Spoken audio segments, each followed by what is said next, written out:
Patience and work hard. ये खूबसूरत सा संदेश दिया है प्रोड्यूसर अभिषेक शर्मा ने उन युवाओं को जो फिलहाल मुंबई में स्ट्रगल कर रहे हैं फिल्मों के लिए, लेकिन बहुत ही जल्द निराश हो जाते हैं। नमस्कार, न्यूज इनिशिएट में आपका स्वागत है। मैं हूं आपके साथ दीपाली माथुर। और दोस्तों, आज हमारे शो में हमारे साथ जुड़ गए हैं मोह माया मूवी के debut producer Abhishek Sharma. Sir, बहुत बहुत स्वागत है आपका। सर, सबसे पहले हमारे दर्शकों को बताइए आपकी जो नई मूवी आ रही है मोह माया, उसके बारे में। मोह माया ये जो फिल्म है एक्चुअली ये शॉर्ट फिल्म है जी। और ये शॉर्ट फिल्म हमने फेस्टिवल्स के लिए बनाई है और इसमें दिखाया गया है कि एक औरत की लड़ाई है इसमें। हाँ। ये उसका स्ट्रगल है लाइफ को लेकर के, उसकी इच्छाओं को लेकर के, ये उन पे फिल्म है और समाज उसको किस तरह से सोचता है, किस तरह से उसे अपनाना चाहता है, वो क्या चाहता है, उसकी लड़ाई है पूरी इस फिल्म में। औरत की अपने आप से, अपनी ज़िंदगी से लड़ाई है, अपनी फैमिली से, परिवार से, लोगों से। वो अपनी ज़िंदगी जीना चाहती है अपनी शर्तों पे, तो उसको लेकर के जी। जल्दी आप लोग देखेंगे इस फिल्म को। जी। जैसा कि आप बता रहे हैं कि औरतों पर जो अत्याचार होता आया है वो बहुत पहले से हो रहा है। एक समय था जब हम ये मानते थे कि शिक्षा की कहीं ना कहीं कमी है, इस वजह से लोगों को, औरतों को परेशान किया जाता है। लेकिन आज के जमाने में औरत भी पढ़ी लिखी है और आदमी भी पढ़े लिखे हैं, उसके बावजूद भी वो ही परंपरा चली आ रही है औरतों को परेशान करने की। तो इस बारे में आप क्या कहना चाहेंगे? देखिए, ये एजुकेशन की बात नहीं है, ये लोगों की सोच की बात है अपनी। जी। एजुकेशन हमें ज्ञान तो देती है, लेकिन ज्ञानी नहीं बनाती। बिल्कुल सही बात। ठीक है? तो उसके लिए आपको एक अच्छे समाज की संरचना की बहुत आवश्यकता होती है। समाज से मेरा मतलब है कि लोगों की सोच से है। बिल्कुल। पढ़ने लिखने वाला आदमी विद्वान नहीं कहलाता, उसको अपनाने वाला विद्वान कहलाता है। पढ़ते सबने कि स्त्री का सम्मान करना चाहिए, मान रखना बिल्कुल। चाहिए, कि हम अपनाते हैं। जी। आज कई लोग भगवान के लिए रील्स दे करके उनको भगवान को मानने लगे, चीजें करने लगे, लेकिन जो गुरुजी उनकी बात को बताते हैं, क्या उसको मानते पूरी तरह से? उन्होंने ये कह दिया कि ये चीज अच्छी है, तो एक बात को लेके बैठ गए कि हाँ यही अच्छा है। बिल्कुल। बाकी चीजें, राधा, जैसे कि मैं किसी की बात करता हूँ मैं, तो उन्होंने कहा कि राधा नाम का जप करो, तो वो राधा नाम का जप कर रहे हैं। फिर वो माता पिता को भूल गए कि मैं तो राधा की भक्ति में लग गया, मेरे सब कुछ वही, सर्वेश्वर वही है। ठीक है। फिर जब उनके पास वापस गए तो उन्होंने ये कहा कि नहीं भाई, भगवान पहले भगवान आपके माता पिता है, बिल्कुल। उसके बाद भगवान आते हैं। जिन्होंने आपको जन्म दिया, इस धरती पे लेके आपके, सबसे पहले वही है। तो अच्छा ये बात है, तो वो माता पिता को मानने लगे, फिर भगवान को छोड़ दिया। हम्म। तो ये ऐसा नहीं है, सामंजस्य नहीं, लोगों में समझ नहीं है उस चीज की। ज्ञान ले लिया आपने, उस ज्ञान को अपनाना कैसे, उसके जीवन चलना कैसे उसके आगे हिसाब से। जी। जैसे मैं बात करूँ, कुछ लोग बुक्स पढ़ते हैं, बुक्स में अपना ज्ञान लेते हैं, चीजें करते हैं, तो बुक्स में पढ़ने के बाद उसको पढ़ लिया, एक बुक खत्म हो गया, हाँ वो बता पढ़ी, हाँ साहब पढ़ी, क्या सीखा आपने उससे? कुछ नहीं। बिल्कुल। ये एक लोगों की आज भी मतलब प्रॉब्लम है। मानसिक तौर पर भी हमें तैयार होना पड़ेगा चीजों को ठीक करने के लिए। जी। अभिषेक जी, जानना चाहेंगे कि मोह माया मूवी से आपका जुड़ना कैसे हुआ? मेरे एक बहुत अच्छे दोस्त हैं, अनिकेत इंदौरिया। जी। तो वो एक दिन हम ऐसे ही बैठे थे, वो मुझसे मिलने आए थे। उन्होंने एक बात कही कि हम एक फिल्म बनानी चाहिए, क्योंकि हम फिल्म बैकग्राउंड से ही हैं। मैं बॉलीवुड में प्रोडक्शन एंड एग्जीक्यूटिव प्रोड्यूसर, मैंने काफ़ी काम किया है। और तो उसने लगा कि कुछ अच्छा करना चाहिए हमें। तो मैंने इनिशिएटिव, अच्छा लगा, मैंने हाँ करी। और कहीं से उनके अच्छे कनेक्शन थे मनोज मौर्य जी से, हमें जो फिल्म के डायरेक्टर भी हैं, उनसे बात हुई। उन्होंने एक स्क्रिप्ट भेजी हमें और वो स्क्रिप्ट मुझे बहुत पसंद आई। जी। और ये मुझे लगा कि एक अच्छा शुरुआत हो सकती है मेरी एज ए प्रोड्यूसर। हम्म। तो हमने मिलकर फिल्म स्टार्ट करी जी। और फिल्म में फिर कितने कागज चलता गया और लोग जुड़ते चले गए। बिल्कुल बिल्कुल। फिर उल्का जी से बात हुई, उल्का को स्क्रिप्ट बहुत पसंद आई, तो उसने भी सुन पढ़ते ही हाँ कर दी। ऐसे ही अंश मिले और ये फिल्म बड़ी अच्छी बनी, बहुत मेहनत होती चली गई। और इस फिल्म के अंदर कई चीज़ें बड़ी अच्छी हुई, वो मैं मतलब सबको बताना चाहूँगा कि जी। ये फिल्म ऐसा प्रोसेस है ना जिसको अनप्रिडिक्टेबल भी होता है कभी कभी। आप प्रिडिक्शन कर सकते हो कि मैं इसको काम को ऐसे करूंगा, लेकिन कई बार ऐसा होता है कि वो फिल्म बहुत बेहतर अपनी किस्मत लेके आती है और वो बेहतर से बेहतर होती चली जाती है। बिल्कुल। बस इसी फिल्म के साथ भी ऐसा ही कुछ हुआ। हमने बहुत छोटा सा प्लान किया था, लेकिन करते करते करते करते फिल्म बहुत अच्छी होती चली गई और लगे लोग बढ़ते चले गए। जैसे रोहित शर्मा जी का इसमें म्यूजिक हो गया, जो जी। कि बहुत अच्छे म्यूजिक डायरेक्टर हैं। महारानी जैसी बड़ी फिल्मों में उन्होंने काम किया है। एक शॉर्ट फिल्म के लिए म्यूजिक देना मतलब उनके लिए बड़ी वो थी, लेकिन उन्होंने फिल्म की स्टोरी सुनी, मनोज जी से मिले, मनोज जी अच्छे दोस्त भी हैं वो, बोल के नहीं नहीं मैं इसमें म्यूजिक करूंगा। में गाना भी हुआ, डॉक्टर सागर ने इसमें गाना दिया अपना, तो ये भी बहुत बड़ी बात, अचीवमेंट है इस फिल्म जी। के लिए हमारे लिए। और फिर प्रिया मलिक ने जिसमें गाना गाया और बहुत ही खूबसूरत गाना। मोह माया मूवी मेकिंग के दौरान कोई ऐसा किस्सा जो आपको, आपकी टीम को याद रह गया हो, आज भी आप लोग सोच के हैरान होते हो या हंसते हो उस किस्से को सोच के? देखिए, फिल्म मेकिंग ऐसी चीज है ना, उसमें कई किस्से होते रहते बिल्कुल, हाँ। हैं। शूट्स, आप भी शूट्स देखते हैं, करते हैं, तो बड़ी चीजें हो जाती हैं। जी। तो ऐसे ही हम शूट कर रहे थे, तो हमें एक बुरा लैंडस्केप था। वो था मतलब रेगिस्तान जैसे आप समझते हैं, मतलब डेजर्ट तो नहीं है, लेकिन हाँ उस जैसे टीले हैं, नदी है, वो नदी के बीच में हम शूट कर रहे थे। हमें शूट चाहिए था और पूरा लैंडस्केप दिखा था ड्रोन शॉट के अंदर। और जहां हम शूट कर रहे थे, और वहां पे पूरा खुला एरिया था, तो रोड भी एकदम सीधा और वो सब के रखे। तो जब हम शूट कर रहे थे, तो हमें दिक्कत क्या आ रही थी कि हमारा सारा जो इक्विपमेंट है हम रख नहीं सकते साथ में। जी। वो सब रखा था करीबन 2 किलोमीटर दूर। अच्छा, अच्छा। अब उस 2 किलोमीटर दूर से, और हम यहाँ शूट कर रहे हैं, तो सिचुएशन ऐसी थी, कुछ भी चीज खत्म हो जाए उसके लिए 2 किलोमीटर दूर जाना होगा। जी। पानी है, बाकी फैसिलिटीज है चीजों को लेकर, तो क्रू ने बहुत मेहनत की। आर्टिस्ट को भी प्यास भी लग रही है, वो परेशान, बहुत तेज धूप और चीजें परेशान, लेकिन उन्होंने बहुत साथ दिया, बहुत अच्छे से काम किया, और I am really hats off to them. बहुत मेहनत की और ये शूट अच्छे से हो पाया। बहुत बढ़िया। अभिषेक जी, आपने एज अ प्रोड्यूसर अभी डेब्यू किया है इस मूवी से, मोह जी। माया मूवी से। तो कैसी आपका role, responsibility as a producer कैसे देखते हैं आप? कितनी देखिए, ज्यादा बढ़ जाती है आपकी रिस्पॉन्सिबिलिटीज और? हाँ, जैसे कि मैंने आपको बताया कि मैंने प्रोडक्शन काफ़ी किया है, हम्म। एग्जीक्यूटिव प्रोड्यूसर भी मैं रहा हूँ कई फिल्मों में, और अब मैं एज ए प्रोड्यूसर हुआ हूँ। तो प्रोसेस तो वही है सबका, काम करने का अपना तरीका। एज ए प्रोड्यूसर आपका रिस्पॉन्सिबिलिटी बहुत बढ़ जाती है फाइनेंस को लेकर स्पेशली, जी। कि फाइनेंस फिल्म के लिए अरेंज करना, चीज़ें करना, वो सारी चीज़ें, और प्रोडक्शन को मेंटेन करना, चीज़ों करना, समझना, डायरेक्टर की विजन को समझना, उसे क्या चाहिए। बिल्कुल। बिकॉज जब तक आप उस डायरेक्टर को जो चाहिए वो नहीं देंगे, तो अच्छी फिल्म नहीं बना पाएंगे। हम्म। आपको मतलब उसकी विजन को समझ के उसके साथ आगे बढ़ना होता जी। है। ऐसा नहीं होता कि अरे नहीं बजट बढ़ रहा, हम काम नहीं कर सकते। अगर रिक्वायरमेंट है, फिल्म की रिक्वायरमेंट है और वो जेन्युइन रिक्वायरमेंट है, यू हैव टू कम्पीट, आपको वो साथ देना ही होगा, जी। वरना अच्छी फिल्म नहीं बन पाएगी। बिल्कुल। इससे पहले भी आप एज अ एग्जीक्यूटिव प्रोड्यूसर आपने कई मूवीज में काम जी किया है, जी बड़ी जी। बड़ी मूवीज में। तो आपका कोई फिल्मी बैकग्राउंड है या कैसे जुड़ना हुआ इस लाइन से? देखिए, मैं, ये थोड़ा मजाकिया किस्सा सा है मेरी जिंदगी का, कि एक बार की मैं पहले इवेंट्स कर रहा था। जी। तो इवेंट्स के सिलसिले में मेरी बात हुई एक बड़ी कंपनी में, दिल्ली में वो कंपनी थी, तो हमें दिल्ली जाने का प्लान कर रहा था। और मेरे एक दोस्त है बहुत अच्छे, जो इंडियाज गॉट टैलेंट वगैरह करके आए थे, तो वो बोलते हैं यार भाई, आप दिल्ली जाने का प्लान कर रहे हो, मैं तो मुंबई का सोचा, मुंबई चलते हैं हम। मैंने बोला जाना तो है कहीं ना कहीं, जिंदगी कहीं ना कहीं तो लेके जाएगी। बिल्कुल। और करियर में बहुत सारी चीजें मैं पहले चेंज कर, मैं एनिमेटर रह चुका हूँ, मैंने कई चीज चेंज करी, लेकिन कहीं सुकून नहीं मिल रहा था हम्म। कि करना क्या है मुझे, मेरी लाइफ का मोटो क्या है, मतलब होता है मुझे लगता है हर युवा के साथ आज ये समस्या है कि वो करना कैसे उसको खुद नहीं पता होता। समझ नहीं आता। हाँ, पेरेंट्स पूछते बेटा क्या करना चाहते हो, जो मर्जी आज फिल्म देखो, या कैसे भी, कुछ पेरेंट्स बड़े वो हो गए हैं कि नहीं नहीं बच्चों की पसंद का होना चाहिए। हम्म। नहीं, बच्चे अपने डिसीजन वाकई में कंफ्यूज हैं। कुछ बच्चे अपने डिसीजन लेते हैं और आगे बढ़ जाते हैं उस चीज पे, कुछ लोगों के साथ में प्रॉब्लम है, हम्म। मेरे साथ भी थी, कि मुझे करना क्या है लाइफ में मुझे नहीं समझ में आ रहा था, मुझे सुकून नहीं मिल रहा था। काम मैं कर रहा था, अच्छे पैसे भी कमा रहा था, लेकिन सुकून नहीं मिल रहा था मुझे कहीं जी। ना कहीं। तो वो जर्नी ऐसे स्टार्ट हुई, उसने कहा दिल्ली के लिए, मैंने कहा दिल्ली के लिए, मैं दिल्ली जाने वाला था, और उसने मुझे कहा कि एक काम करते, मुंबई चलते हैं। नहीं पसंद था तो वापस आ जाना। मुझे लगा हाँ ये तो इजी ऑप्शन है, जाके वापस आ सकते, ये जरूरी थोड़ी कि चले गए और वापस नहीं आ सकते आप। बिल्कुल। तो मैंने मुंबई जाने का सोचा। मुंबई गया तो मुझे करना क्या था, तो मैंने प्रोडक्शन चुना।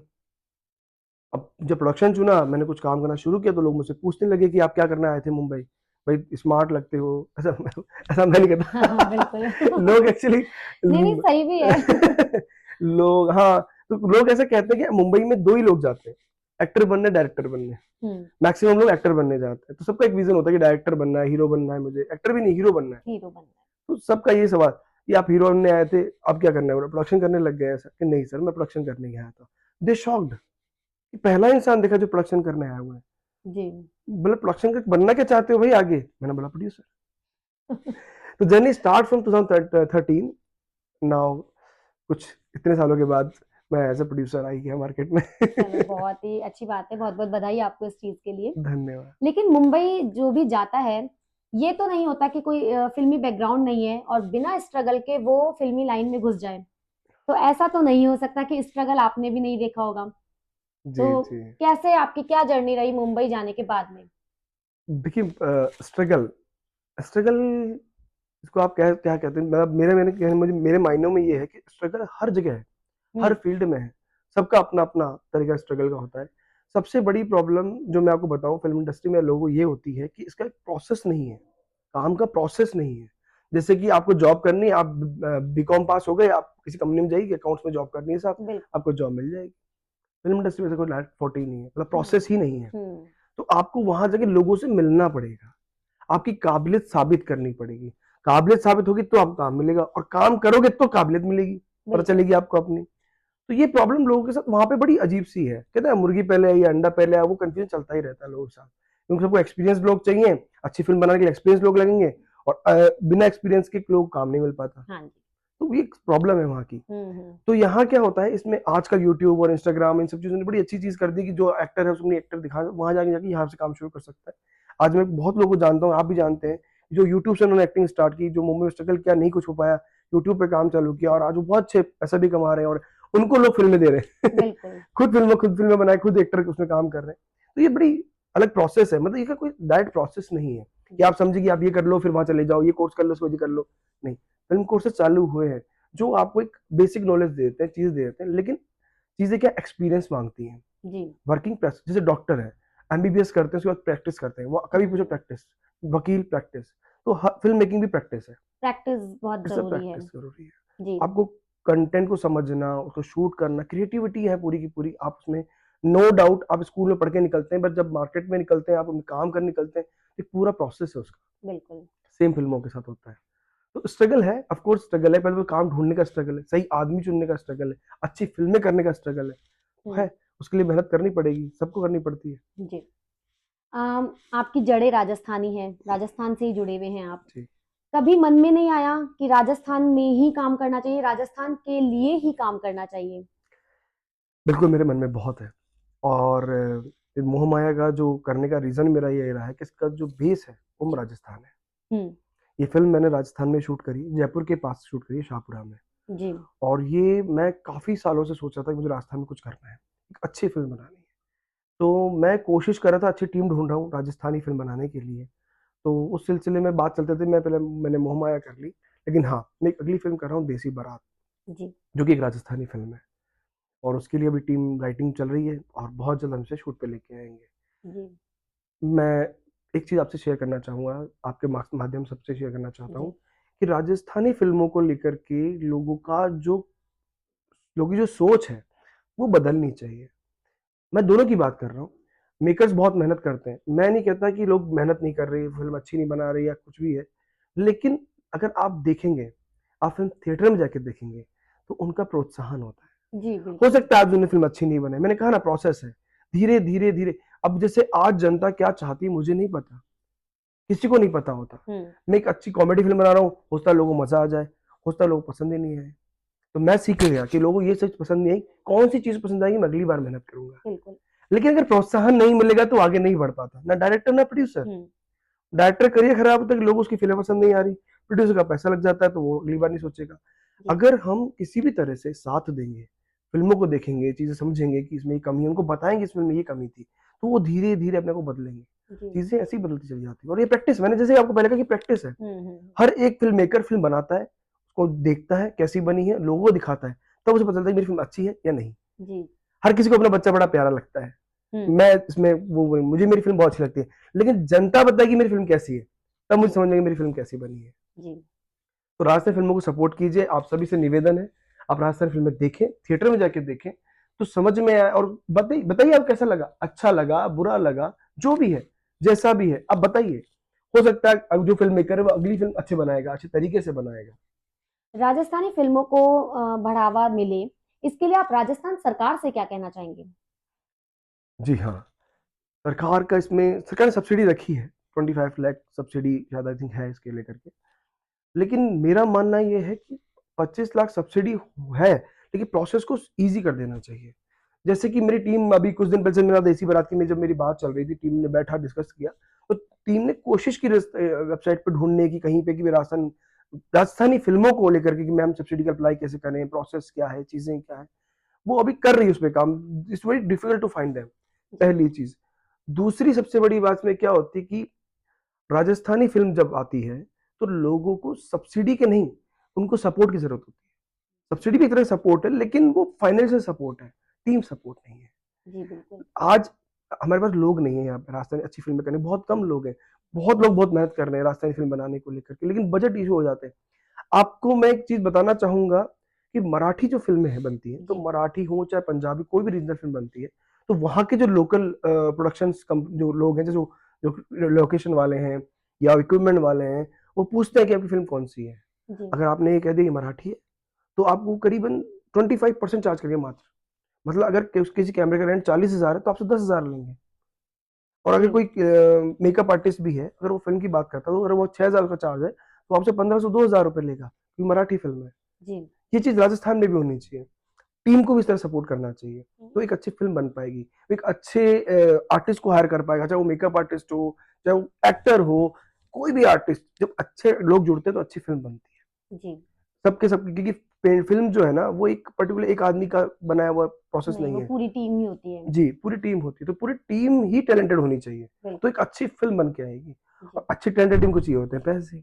बिल्कुल। तो चीज रहती है इसमें कि लोग अगर चाहें तो एक अच्छी फिल्म बन सकती, बहुत अच्छी फिल्म बन सकती। उनको सपोर्ट करना चाहिए, उनको भी करना चाहिए कि हाँ ठीक है, राजस्थानी फिल्म है, हमारा चार्ज हम कम करते हैं। जी एक हिंदी फिल्म होगी, हम कमाएंगे, हम अगली मैं खुद करता हूँ। एक अच्छी बड़ी फिल्म होती है तो अच्छे पैसे देते हैं, थोड़ी छोटी फिल्म होती है कम पैसे होते हैं। बिल्कुल। टीम वही रहती है। तो मतलब राजस्थान सरकार की भी एक मुख्य भूमिका है राजस्थानी फिल्मों को बढ़ावा देने के लिए। ये तो हुई आपकी प्रेजेंट की बात। अब मैं जानना चाहूंगी कि अब तक आप कितनी मूवीज कर चुके हैं। एज अ आपने एग्जीक्यूटिव प्रोड्यूसर के रूप में आपने बहुत मूवीज में काम किया है। तो आपकी मूवी ऐसी कौन सी रही जिससे एक होता है ना टर्निंग पॉइंट, वो किस मूवी से आया? जी। देखिए, मैंने शुरुआत एक फिल्म से की थी, हिंदी फिल्म थी, हमें तो लूट लिया। वो बहुत चीज़ चलती है लाइफ में, तो बात काफ़ी जगह बाद रिलीज़ हुई, लेकिन उसके बाद मैंने काफ़ी फ़िल्में करता गया। मैं एक फ़िल्म से अगली फ़िल्म मिलती चली बिल्कुल। गई। हम्म। पहली फ़िल्म का बहुत स्ट्रगल होता है, फिर आपकी काबिलियत है जो आपको अगली फ़िल्म मिलती चली जाती है वहीं से। ऐसा ही मेरे साथ हुआ कुछ। मेरी टर्निंग पॉइंट वाली फ़िल्म रही है, वो थी लावा फेरे, एक पंजाबी फ़िल्म है। और मैं झूठा फिंगा फ़िल्म करने गया था मॉरिशस, वहीं से मेरे को वो नेक्स्ट फ़िल्म बनी। वो मेरे थोड़ा close to my heart, you can say. There is a film, first film जो मुझे as a executive producer title मिला जिससे, और मुझे उस फ़िल्म में एज़ अ ईपी था मैंने। और फ़िल्म बड़ी बहुत प्यारी फ़िल्म है, आप सब यूट्यूब पे देख सकते हैं, यूट्यूब पे है, अवेलेबल है। तो बहुत प्यारी फ़िल्म बनी, और उसके बाद बैक टू बैक मैं चीज़ें करता गया, और फिर मैं इंटरनेशनल शूट करने लग गया। उसके बाद से ऑलमोस्ट मेरी सारी फ़िल्में बाहर की हैं। जी मॉरिशस है, थाईलैंड है, लंदन है। इस तरह से। अभिषेक जी, इतनी कम उम्र में आप प्रोड्यूसर बन गए हैं, ये एक संदेश है आने वाली पीढ़ी के लिए, उन युवाओं के लिए जो स्ट्रगल करते हैं, मुंबई में जाते हैं फिल्मों के लिए लेकिन बहुत जल्दी निराश हो जाते हैं। तो ऐसे युवाओं को आप क्या संदेश देना चाहेंगे? Work hard and keep patience. जी बिल्कुल, बहुत ही खूबसूरत सी बात कही है आपने। अपना धैर्य बनाए रखो और अपने मेहनत लगातार करते रहना चाहिए। जी, तो सबसे पहले तो आपको आपकी आने वाली मूवी के लिए बहुत बहुत बधाई और धन्यवाद। ऑल द बेस्ट आपको और आपकी टीम को। Thank you. फिलहाल शो में इतना ही। नमस्कार। नमस्कार।